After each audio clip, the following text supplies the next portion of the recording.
Hello, I'm David Tillman, and welcome to the ADL Church of God Daily Devotion.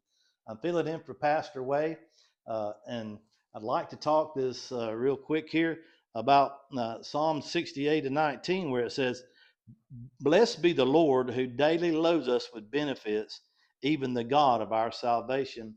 And right at the very end, it says, Selah. And look up that word Selah, and you'll find out it says, think about this for a while. And this was a very big revelation that the Lord gave me one day. And I just went into my prayer closet and I just sat there and I thought about all the benefits and things that God gives us every day that we just take for granted. You know, I know we sit down most of the time, or at least we should, and sit down and thank the Lord for the food that we get, 3 times a day if we eat that many times a day and so on. But we never think about a lot of the things, that He does every day for us. Like, where do we get our breath of life from?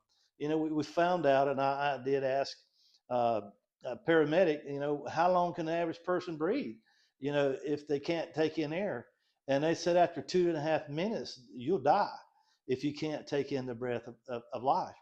And I thought, whoa, that sure was a short period of time, 2.5 minutes. And I thought, this is amazing. He said after 3.5 minutes, he said that we typically, or they couldn't typically bring anybody back. He said anything after that, and that's a miracle from God for a person to come back that's lost their breath and for them to resuscitate them.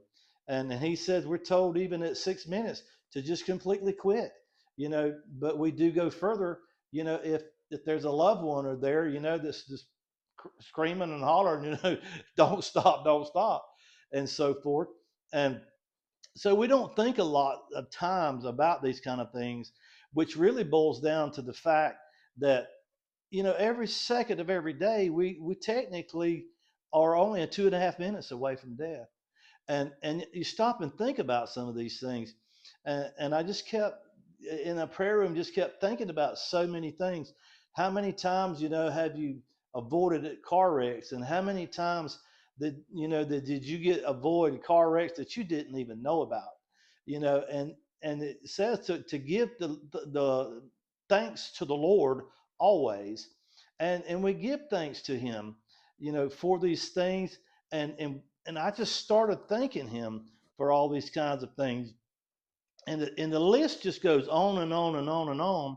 And before I knew it, man, I was in there for 2 hours. And I thought, wow, this is amazing. And it changed everything. It changed my way of thinking. It changed, my gratitude that I have toward God for everything that He does.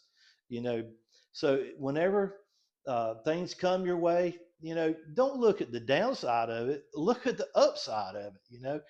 Give God the thanks and the praise, and you'll find out that those things that trying to weigh you down, actually, when you give God the praise, God lifts you up above them every time. Good to see you.